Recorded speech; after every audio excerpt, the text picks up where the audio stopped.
베트남 중부지역 안남산맥 기슭의 암남평야에 위치하며 투아티엔우성의 성도로 호치민시와 하노이를 연결하는 철도, 항공, 교통의 요충지이며 또한 문화, 정치, 상업의 중심지로 대체로 지형이 험난하여 인구가 적은 편이지만 베트남 유명한 정치인들 다수가 후예 태생으로 대표적으로 호치민 주석과 도무오기 전 서기장 후예 출신입니다. 후예는 1802년부터 1945년까지 143년 동안 응우엔 왕조의 13명의 왕들이 왕자를 거치는 통일 베트남의 수도로 높은 문화적, 역사적 가치를 지닌 건축물들을 보유하고 있으며 후예 유적 전체가 베트남 최초로 1993년 유네스코 세계문화유산으로 지정되었습니다. 여행은 살아 숨쉬는 정서와 감정을 느끼게 해주고 삶의 에너지를 충전시켜줍니다. 여행지 속에 여행 코스, 여행 정보를 공유하는 국철 채널, 구독, 좋아요, 알림 설정. 여행은 새로운 것을 발견하며 아름다운 추억을 창출합니다. 후예는 하노이에서 658km 지점에 위치하며 하노이에서 후예로 이동하는 방법은 하노이 여행사의 슬리핑 버스는 약 13시간 정도 소요되며 하노이역에서 출발하는 기차는 약 11시간 30분 정도 소요됩니다. 비행기는 1시간 10분 소요됩니다. 후예 푸바이 국제공항은 후예 도심 중심부에서 남동쪽으로 약 16km 거리에 위치하며 후예 공항에서 후예 시내까지 택시로 약 25분 소요됩니다. 후예는 대중교통수단인 시내버스가 운행되지 않습니다. 푸바이 국제공항 출구를 나오면 바로 앞에 여행사 미니버스와 택시가 줄지어 대기하고 있습니다.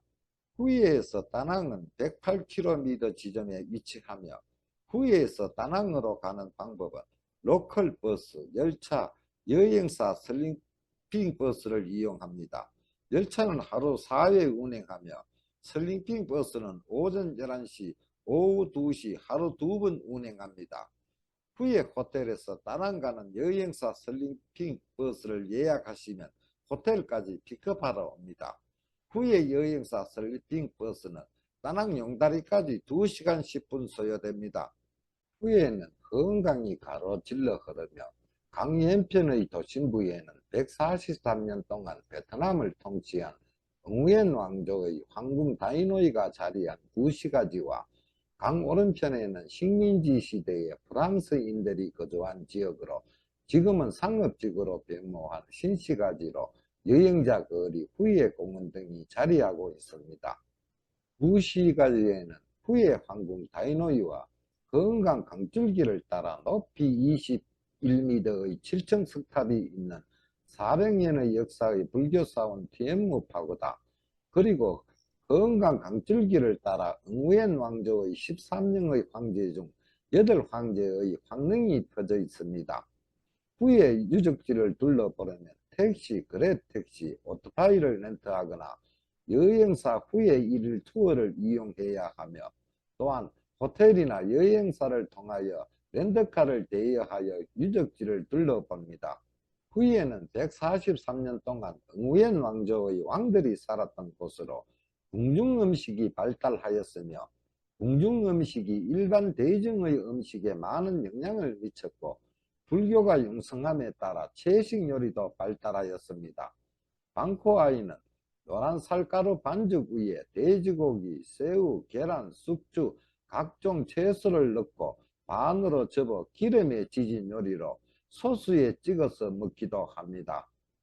랩누이는 소세지 모양으로 만든 돼지고기를 레몬그라스 막대에 꽂아 숯불에 구운 음식으로 야채 위에 랩누이를 얹어 똘똘만 후 소스에 찍어 먹습니다. 금은 볶음밥입니다. 금가는 닭고기 육수로 지은 밥 위에 닭고기를 얹어주는 닭고기 덮밥입니다. 후에 유적지를 둘러보려면 택시, 그랩택시, 오토바이를 렌트하거나 여행사 후에 1일 투어를 이용해야 하며 또한 호텔이나 여행사를 통하여 렌트카를 대여하여 유적지를 둘러봅니다. 오전 일찍이 9시까지에 있는 후예 황궁 다이노이를 관람하고 건강 강줄기를 따라 성룡차로 10분쯤 가면 400년의 역사의 불교사원天目 파고다입니다.天目 파고다를 관람하고 건강 강줄기를 따라 성룡차로 18분쯤 가면 민망황릉입니다. 민망황릉에서 건강 강줄기를 따라 성룡차로 10분쯤 가면 카이딘 황릉입니다. 카이딘 황릉 관람을 마치고 성룡차로 13분쯤 가면 뜨덕 황릉입니다. 뜨덕 황릉에서 성룡차로 15분쯤 가면 후에 여행자 거리 파벙우라입니다. 밤의 운치 있는 여행자 거리 파벙우라에서 시끌벅적한 낭만적인 밤을 느끼며 즐겨봅시다.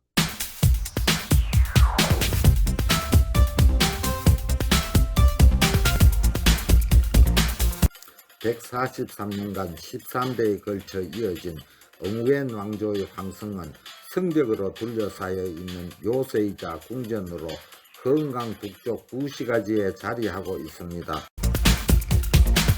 응우엔 왕조를 세운 지하롱 황제에 의해 1805년 축조를 시작하여 1833년 민망 황제 때 완공되었습니다. 면적은 5.2km 졌고 프랑스 건축가 바오반이 설계하여 프랑스식 건축 양식과 베트남식 건축 양식이 혼합된 건축물입니다. 148채의 건물 중 베트남 전쟁으로 대부분 파괴되어 현재 20채만 남아 있으며 1993년 유네스코 세계문화유산으로 등재되었습니다.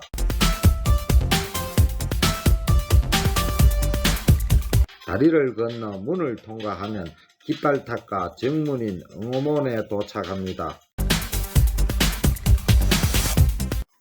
깃발탑의 유래는 지하롱 황제가 1809년 높이 18m의 나무로 만든 탑에 황제를 의미하는 노란색 깃발을 개양했다고 합니다.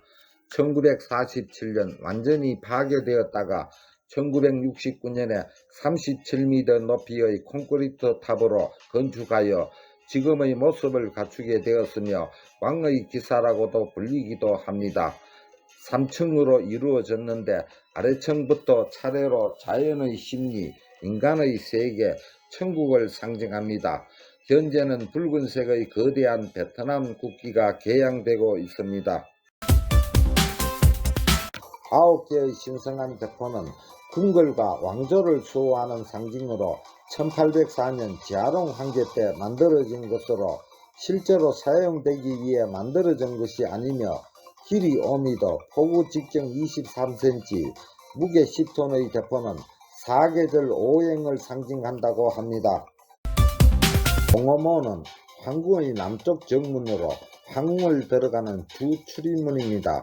정오의 문이란 뜻으로 낮 12시가 되면 태양이 문 위로 떠오른다고 해서 붙여진 이름이라고 하며 2대 민망 황제 재임 시절에 지어진 것으로 높이 4.2m, 너비 3.7m, 누각을 올려 만들어진 3층 구조로 1층은 석재, 2층과 3층은 목조 기와집이며 그리고 지붕의 조항 부분은 노란색 기와, 양옆에는 녹색 기와이며 출입문은 모두 5개가 있습니다. 황색 기와로 된 가운데 문은 황제가 다니는 문, 양쪽 좌우 문은 문무 대신, 그리고 가장 바깥 양쪽은 일반인들이 이용하는 문입니다. 누각인 투반라우는 황제가 중요한 행사를 주관하는 곳으로 1945년 8월 30일 바오따이 황제가 투반라우에서 호치민의 임시혁명 정부에게 자리를 내주고 퇴위한 곳입니다. 건너 태화전을 가는 길에는 2개의 폐망이 세워져 있으며 첫 번째 폐망에는 군주의 통치 이념이자 베트남과 중국은 동등하다는 정직당평이라는 글자가 새겨져 있고 두 번째 폐망에는 황제의 정직함에 치우침이 없고 청영함이 영원하다는 보험영유구라는 글자가 새겨져 있습니다. 태화전에서 응호몸눈을 바라보면 태화전 마당 양쪽으로 풍계석이 각각 9개로 관료계급에 따라 자리하고 있으며 좌측은 문관, 우측은 무관입니다. 태화전은 중국의 자금성을 뽐떠 지은 것으로 면적 1300km 제곱, 주항당의 길이는 43.3m, 높이는 30.3m의 황궁의 정전입니다. 태화전인 띠엔따이화는 황제의 즉위식, 황제의 공식 접견과 기념일, 대관식 등 그의 중요한 황실 행사에 사용된 곳입니다. 1803년 10월 제아롱 황제에 의해 건립, 1833년 민망 황제 때 현 위치로 옮겨진 것입니다. 내부가 널쩍하며 오칠한 붉은 목조기둥 대들보 80개가 지붕을 떠받치고 있습니다. 주황에는 황제의 옥자가 있습니다.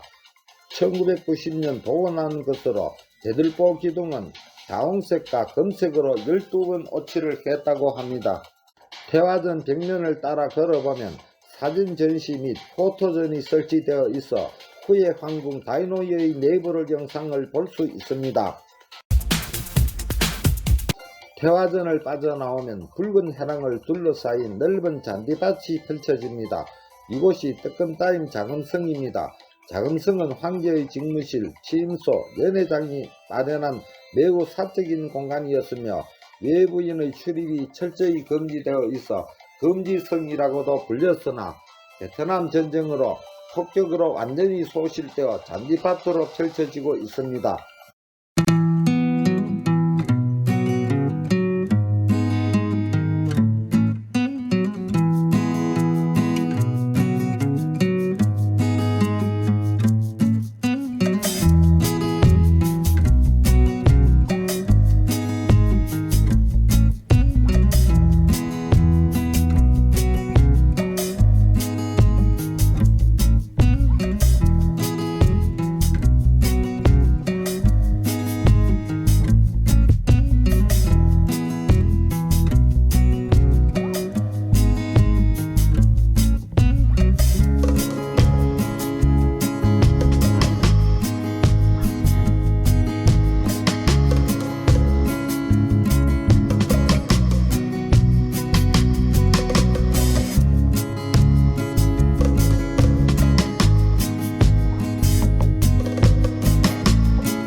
내려다 보이는 언덕 위에 자리하고 있는 대무 파고다는 베트남어로 티에는 하늘, 무는 여인이라는 뜻, 전설에 의하면 천모로 알려진 노파로부터 사원 건립과 베트남 통일에 대한 계시를 들었다는 후예 호적 응우엔 호황이 1601년에 세운 사원입니다. 400년의 역사를 지닌 불교 사원인 대무 파고다는 베트남 전쟁 당시 남베트남 불교 신도들과 대학생들의 항거 근거지였습니다. 1963년 하늘색 오스틴 자동차를 직접 운전하여 호치민으로 가서 미국 대사관 앞에서 자신의 몸을 태워 의지를 보이는 소신공양한 티광덕 주지 스님의 하늘색 오스틴 자동차가 전시되어 있습니다. 사원 입구 높이 21m의 팔각 7층 복영탑은 베트남의 상징적 건축물 중 하나로 1884년 응우엔 왕조 티에우치 황제가 세운 것으로 탑의 각 단층에는 금동불산이 모셔져 있으며 진품은 모두 도난당했다고 합니다. 복연탑 좌우에는 거북이 등 위에 세워진 사원의 역사를 기록한 비석과 무게 2톤의 거대한 동정이 자리 잡고 있습니다. 왼편에는 베트남 중요 문화재로 지정된 무게 2톤의 청동정입니다. 오른편에는 거북이 등 위에 세워진 높이 2.5m의 비에는 사원의 역사를 기록한 것으로 1715년에 세웠다고 합니다.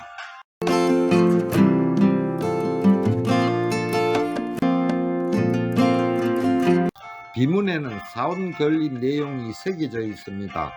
계무 파고다를 지은 후의 호적 응우엔 호황은 당시 하노이를 통치하던 후레 왕조의 관리였지만 사실상 베트남 중부의 독립적인 통치자나 마찬가지였습니다.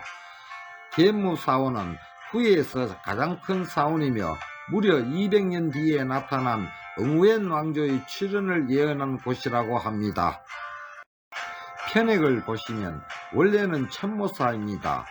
응우엔 왕조 4대 뜨덕 황제가 자식이 생기지 않아서 천자를 영자로 바꾸어 영모사라고 지금까지 전해오고 있습니다.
건강 강줄기를 따라 응우엔 왕조의 황제의 무덤은 살아있을 때 건축이 시작되었으며 각각의 무덤은 황제가 죽은 후 영원한 안식에 들기 전에 편히 쉴 수 있는 곳을 마련하는 의도가 담겨 있는 것으로 황제의 취향과 개성이 반영되었다는 무덤인 동시에 황제의 황궁입니다. 건강 강줄기를 따라 응우엔 왕조의 3명의 황제릉은 주변의 산 호수와 조화를 이루며 서있는 민망왕릉은 시인이자 유능한 정치인이었던 민망황제의 강력한 의지와 근엄한 본성을 기립니다. 낭만적이고 시적인 분위기의 뜨덕왕릉은 정치인의 강함보다는 시인의 부드러움과 우아함을 보여주며, 그리고 카이린 왕릉은 대부분 프랑스의 영향을 받아 콘크리트를 이용해 지었으며 초기의 무덤들에서 보이는 조화로움이 없습니다.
하펑우라이에서 시작합니다.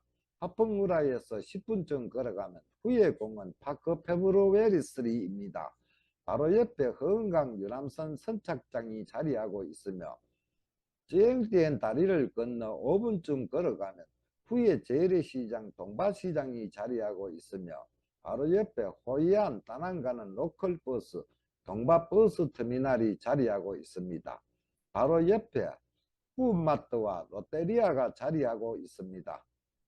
공원은 상당히 넓은 공간에 다양한 조각품이 전시되어 있으며 공원 산책로를 따라 강변으로 나가면 허은강의 풍경을 조망할 수 있습니다. 그리고 바로 옆에 쩡끼엔 다리 입구에 허은강 유람선 선착장이 있습니다.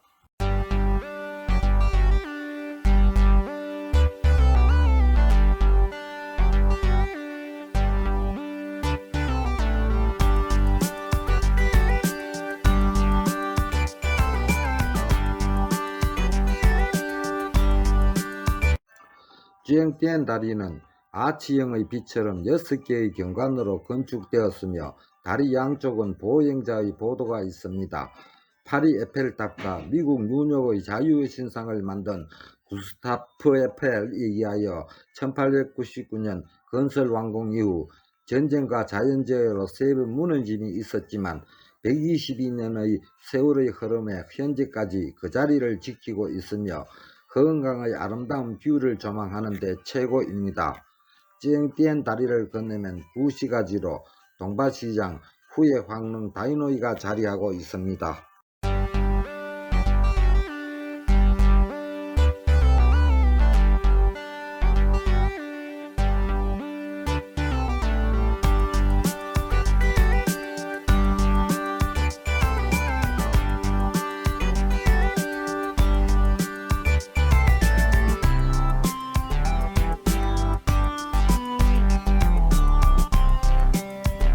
한국 사람들은 생선을 회를 쳐서 먹거나 매운탕으로 요리해서 먹지만 베트남인들은 생선을 양념 없이 통째로 익혀서 익힌 생선을 채소와 함께 물에 살짝 적신 연한 방구원에 말아서 액젓인 너구맘이나 특별한 소스에 찍어서 먹습니다.